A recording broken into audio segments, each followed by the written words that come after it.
And he said to Jacob, your name will no longer be Jacob, but Israel. You've struggled with God and with men, and you have prevailed. Many of us are coming off of a long battle, long struggle, realizing that it was something that God led you into. God had you wrestle with, really yourself, but it was the image, the face-to-face of his spirit being reflected as you back to you. Oh, now he probably used some other outward reflection, a spouse, a child, a significant other, an ex-significant other, a job, a car, but something that was reflecting you back to you. At some point you realize that your struggle wasn't really with the outward entity as much as it was the reflection of you being used by him. Most of you have been elevated to the place to realize that the only way you can win that battle is to just let it go. And as you look at it in your supernatural rearview mirror, it becomes a little dot in your past and you're letting it go, but with understanding that whichever way it goes, God's going to bless you with the elevation. And in that place of letting it go, in that place of asking him for comfort, in that place of asking for mercy and grace, as he recalibrates you for your next journey, as he resets your supernatural GPS for your next destination, as you are picking yourself up to be elevated more than ever before, as you got more strength and more power, as you've been elevated to the place of being separated more than ever, as you've realized that place of solitude that he has you in is really the blessed place, and that which you were fighting is really the blessed place, and as you understand that even more, you realize how blessed you are. How many people know? You have now more clarity than you ever had before. You realize that it is him that is speaking to you, that it is him that is directing you, him that is with you. And all this time, you thought it was you taking him with you. He's been waiting for you to ride with him. Amen. And at the realization that things are transitioning, probably in a way that you never realized before, but as you allow him to take more control of every area of your life, especially the one that you've been holding back, probably not even realizing it until recently, as you give it all over to him. And he's blessed you to comfort that area that has been voided. You almost forgot that he was the comforter until you ask him for comfort in that one area that you've been struggling with.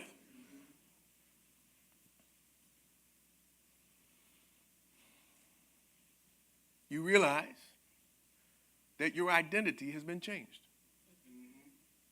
The way you see yourself is a little different now than it probably was a week or two ago.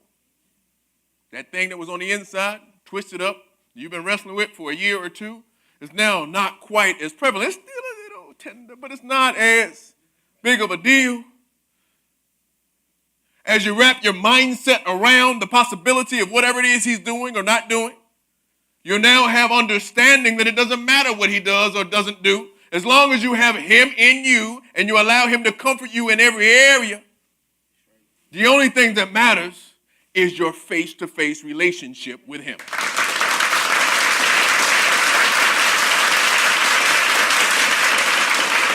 This is where Jacob was.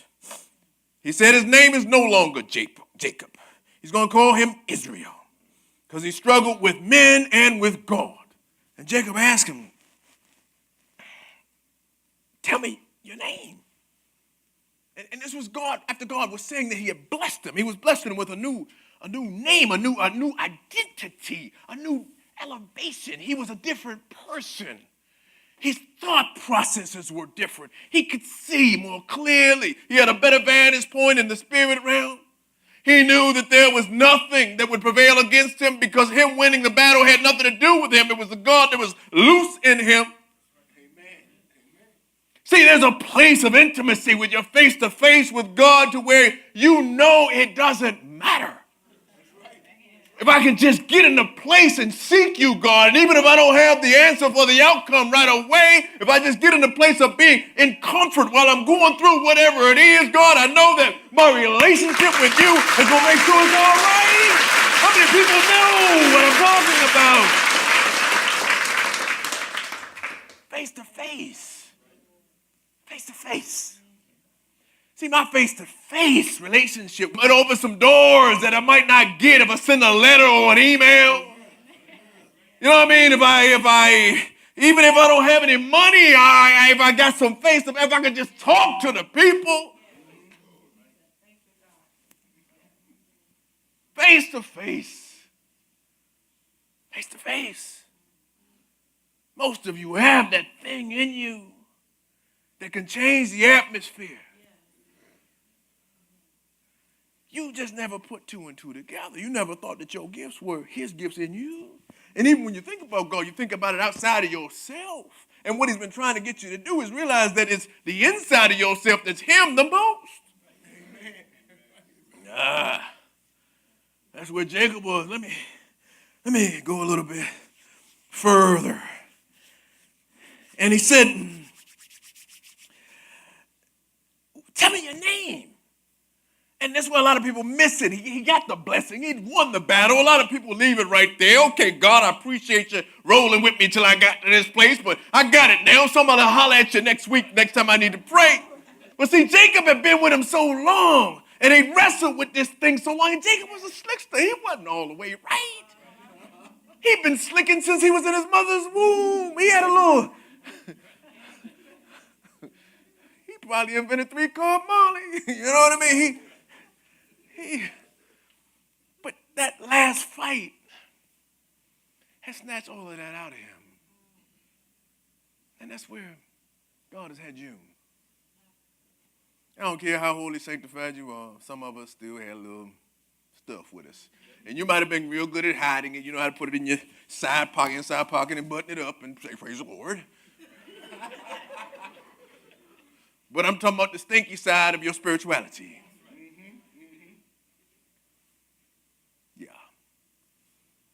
I'm talking about the imperfect side of your humanity. I'm talking about the residue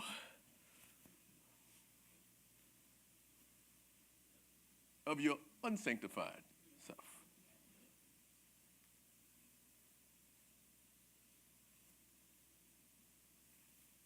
I'm talking about the part that you wouldn't let anybody else see if you can help it. As a matter of fact, up until recently, you couldn't even see it yourself. That's why it had to be a reflection. He could only bless you with seeing that part of yourself with his face-to-face relationship with you. But you didn't even realize it was him looking at you. You didn't even really realize he was reflecting you back to you until very recently. And even after he let you realize that that's what it is, he still had to let you go a little while longer. He still had to let you struggle in that thing a little while longer before you were able to give it all over to him. How many people know? So now we're all on the same accord. And this is where Jacob was. And Jacob, after he got blessed to win that particular battle, I think he figured out somewhere that this was such a hard battle that I need to stay in this blessed place. I need to stay in this face-to-face relationship with God. So he said, what's your name? What's your name? But not what's your name formally or even informally. What's your name intimately? If this is my new identity, is this where you have me to live, then I want you to be right here with me. Different levels of relationship. How you doing? I'm Pastor Bennett. Nice to meet you. Hey, how you doing? I'm Pierre Bennett. Nice to meet you. What's up, Mo? What's up, brother? How you feel? Come here and give me some, man. Difference, right? If I'm with God, if you're with God, which level would you rather have? Now, most people would say they want to have that deep intimacy with God, but it's not always that easy. You got to go through some things because in order to be that close with his divine nature, you got to have some stuff stripped out of you. And that's where most of you have been at this place, and most of you have asked for more intimacy with him and more understanding and more fellowship, and that's what you've been wrestling with up to this point, and that's the part that he's been stripping you of so you can have him more inside of you. So really the thing that you went through was because of what you asked him to do. And now that you've been through it and you trusted him, that's what he's doing right now. Where Jacob was, He asked him what his name was. And the Spirit of God said, why? Why you want to know? And he blessed him there. Why do you want to know him more? Is it because you want to be blessed more? No, at this point you already know you're blessed. Some of y'all see some blessings coming and it'll blow your mind. You don't even want to tell everybody what you see coming. It's not that. Do you get more stuff? Do you can be more churchy? Some of y'all want to be less churchy. So you're going to have more peace. That's part of it. But it's not just the peace per se, as much as you really have a desire now for his divine nature to be at work in you all the time. You purely just want to have a real face-to-face, intimate relationship with him consistently. It's not just when you need something. It's not just when you're trying to slick and be manipulative. It's not just when you're trying to win. You realize that the only way to stay winning is to be on the winning team completely by having constant intimacy with God. Amen? He blessed him there. So Jacob called the name of the place Peniel. And the reason he called it that is, he said, for I have seen God face to face, and my life is preserved. Not only did he spare his natural life, but he blessed his internal life. And that's where a lot of us are now. We felt like this thing inside of us has made us less than joyful. Recently, you found out by his comfort and grace that not only is it a victory, but it's actually a blessing. That's right. Amen. That's where he has us. That's where Jacob was. Face to face. The Bible speaks again of a face-to-face relationship in the Old Testament in the book of Exodus. And it speaks of Moses, who had gone and visited with God. He'd gone to the mountain of God, and he'd had such a wonderful experience with God that he was illuminated with the power of God and the glory of God on his face. He was elevated with such an illumination that when he came down from the mountain of God and he went before God's people, the children of Israel, he had to put a veil over his face because they couldn't look at the glory constantly. God's glory was so powerful, it was blinding to them.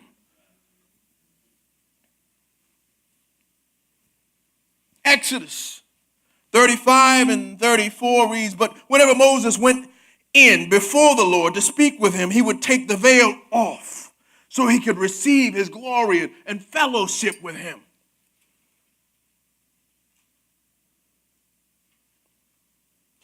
Until he came out. And when he would come out, he would to speak to the children of Israel whatever he had commanded. And whenever the children of Israel saw the face of Moses and the skin of Moses shone, then Moses would put the veil on his face again until he went in to speak with him again. So every time he would go before God, the power of God, because of the face-to-face relationship, was so powerful, so blinding, that when he had to go back to talk to his people, he had to cover up.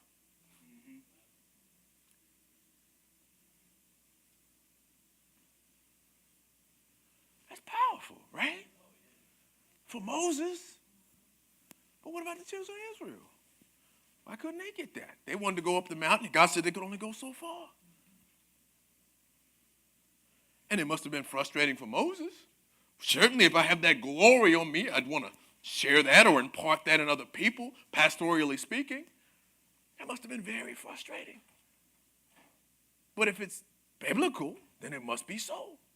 Go with me to the book of 2 Corinthians, chapter 3, verse 7. We're speaking this morning about face-to-face relationship with God. Face-to-face relationship with God. We talked about Jacob and how he wrestled with the angel of the Lord and how God blessed him to have a face-to-face relationship. Not only did he bless him, but he changed his identity. It changed his perspective. It changed his mindset on who he was and who God was in him. He made a supernatural monument of where he was when he got to that place. We also touched on Moses and how the illumination of God's Spirit was so magnificent that when he came out of the presence of God, he had a veil over his face because the children of Israel, God's own people, couldn't look at him consistently without being blinded by the power of God. He had a veil on his face when he went before the children of Israel. He had a veil off of his face when he went before God.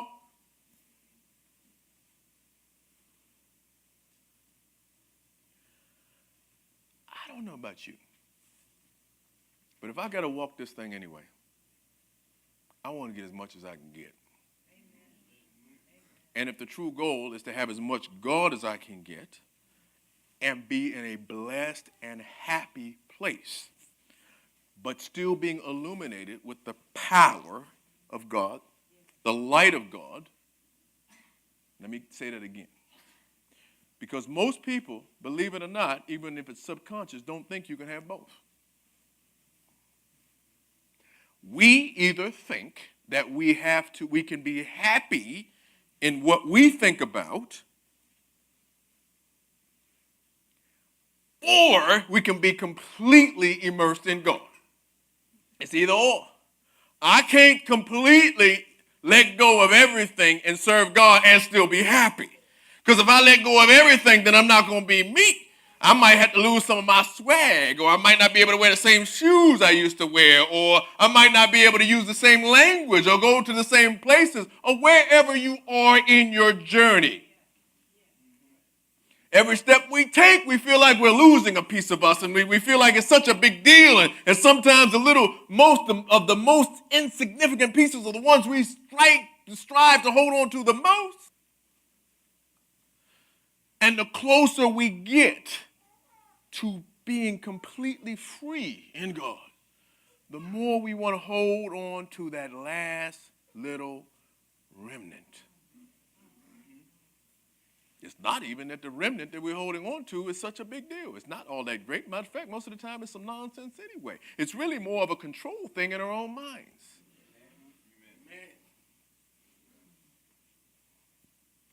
And generally, the ones that have the most trouble letting go of that last piece are the ones that are the most gifted, because you're so used to being in control. He's blessed you with so much power, even in your everyday life, you're not used to letting go and submitting completely. But the thing you want the most, which is to be totally blessed, and you have enough intellect to understand that God, to be totally blessed, I have to just trust you. That's the thing you're struggling with the most.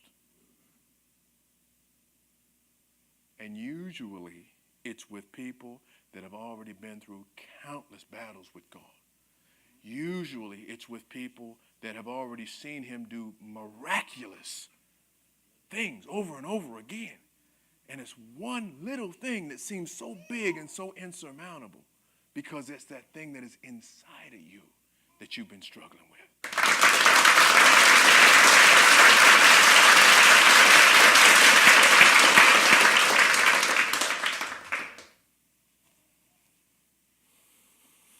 2 Corinthians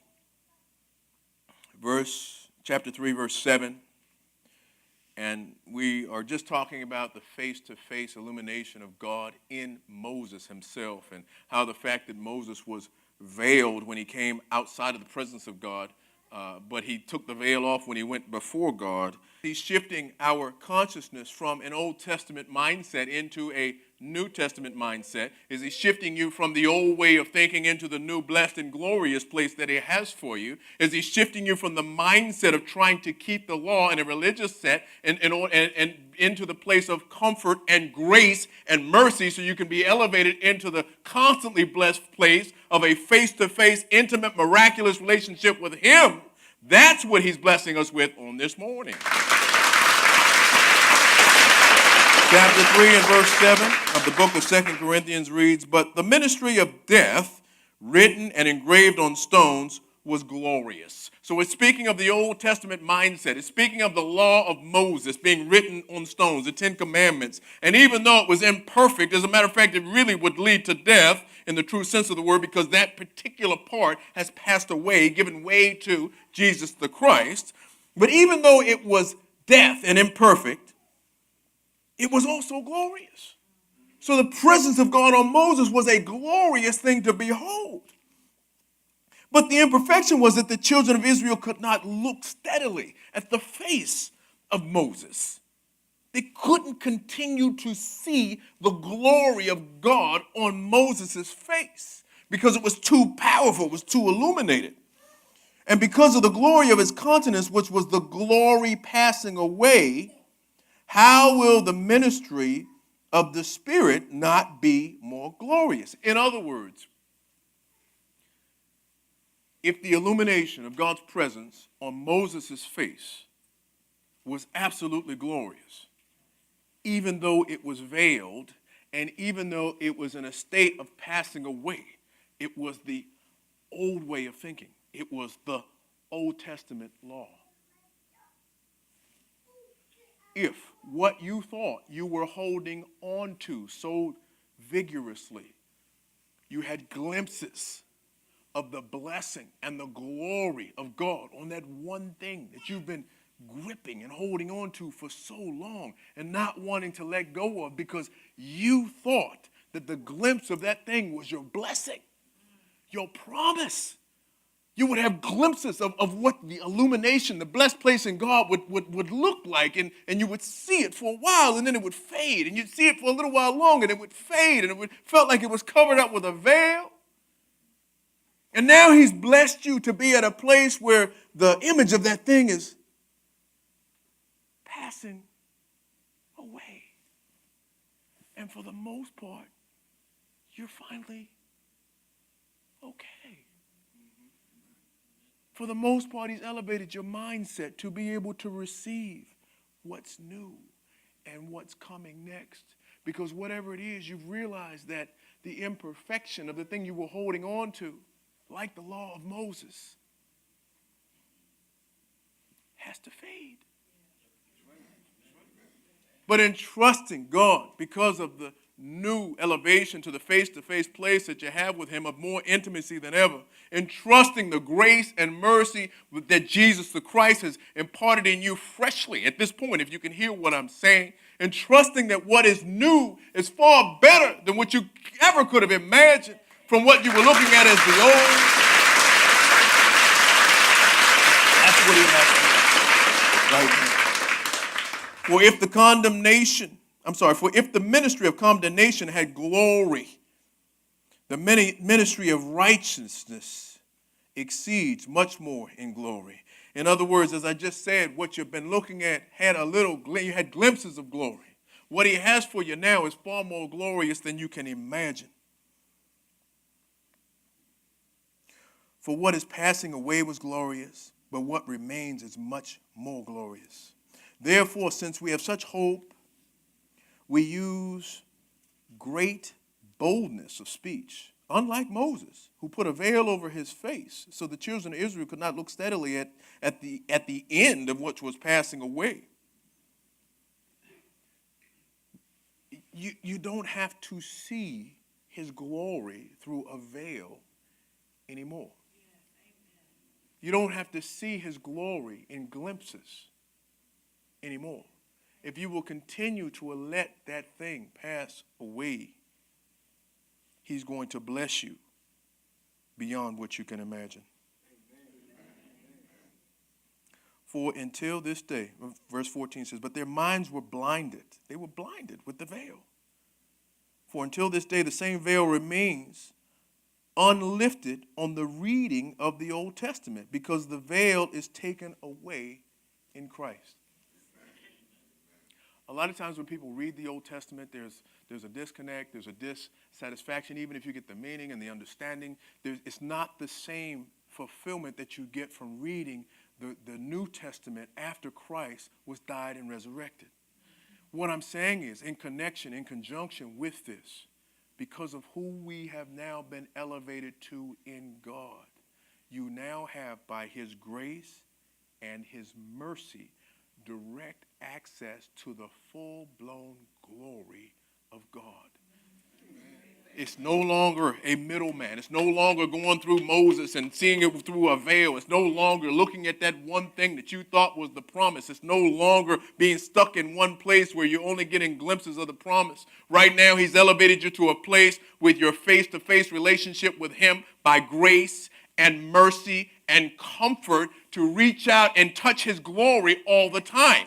You're right now illuminated more than ever before with his spirit, so you're a walking example of his glory. He's elevated you to the place to flow in the miraculous so incredibly until the atmosphere is now changed when you walk into the room.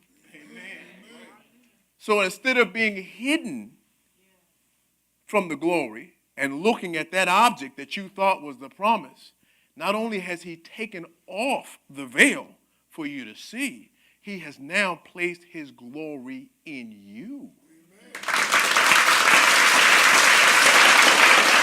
To not only be face to face in relationship with him, but to be shining examples of what a true blessing from him in the kingdom can be. So I say to you, walk in power. Understand that the glory of the Lord is in you, on you, and around you. And congratulations on your new face-to-face relationship with him. Amen. Give the Lord a praise.